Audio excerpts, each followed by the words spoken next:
Halo semuanya, selamat datang di obrolan santai kita malam ini. Pernah nggak sih kalian kepikiran kalau tiba-tiba besok terjadi krisis ekonomi atau sistem perbankan lagi bermasalah, di mana posisi emas kalian berada?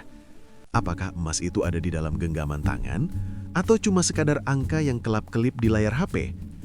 Banyak yang bilang emas itu investasi paling aman. Tapi di zaman sekarang, pilihannya jadi makin banyak. Ada emas fisik yang bisa kita elus-elus, ada juga emas digital yang bisa dibeli cuma pakai modal receh. Pertanyaannya, mana yang sebenarnya lebih aman buat masa depan kita? Yuk, kita bedah pelan-pelan sambil ngopi santai. Emas itu ibarat pelampung di tengah lautan ekonomi yang sering kali nggak ketebak. Sejarah sudah membuktikan kalau nilai emas itu cenderung bertahan dari gerusan inflasi. Bayangin aja, uang 1.000.000 tahun lalu mungkin bisa beli banyak hal, tapi sekarang nilainya terasa menyusut. Nah, emas hadir sebagai penjaga daya beli kita. Di tahun 2026 ini, cara orang punya emas sudah makin modern. Kita nggak perlu lagi jadi kolektor kelas berat buat mulai investasi. Tapi justru karena kemudahan ini, muncul perdebatan. Mending yang kelihatan wujudnya atau yang praktis di aplikasi? Kita bahas satu persatu ya. Pertama, kita bicara soal emas fisik. Ini adalah cara paling klasik. Kamu beli emas batangan atau koin, bawa pulang, dan simpan sendiri. Kelebihan utamanya, kepuasan psikologis. Ada rasa tenang yang beda saat kita bisa menyentuh langsung aset kita.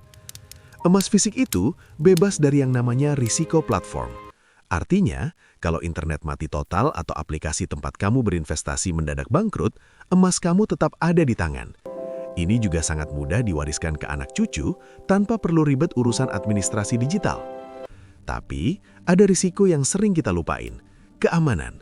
Nyimpen emas di rumah itu bikin deg-degan kan? Takut hilang atau dicuri. Kalau mau aman banget, kamu harus sewa safe deposit box di bank, tapi itu ada biayanya. Di tahun 2025, sewa kotak penyimpanan paling kecil aja bisa kena sekitar 150–200 ribu per tahun. Belum lagi kalau kita mau jual cepat, kita harus fisik datang ke toko atau butik emas. Kadang ada biaya cetak atau potongan kalau sertifikatnya hilang. Nah, sekarang kita pindah ke emas digital. Bayangin ini seperti punya saldo di dompet digital, tapi isinya adalah berat emas.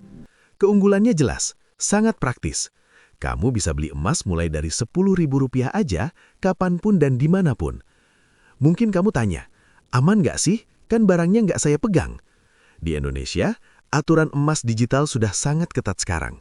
Setiap gram emas digital yang kamu beli, wajib punya cadangan fisik 1:1 yang disimpan di gudang penyimpanan resmi yang diawasi pemerintah melalui Bapepti. Jadi, angka di layar itu bukan fiksi, emang ada fisiknya di sana. Risikonya, tentu saja risiko teknologi. Namanya juga aplikasi. Ada kemungkinan peretasan akun kalau kita nggak hati-hati jaga data pribadi. Selain itu, kalau kamu pengen mencairkan saldo digital jadi emas batangan fisik, biasanya ada biaya cetak tambahan yang cukup lumayan.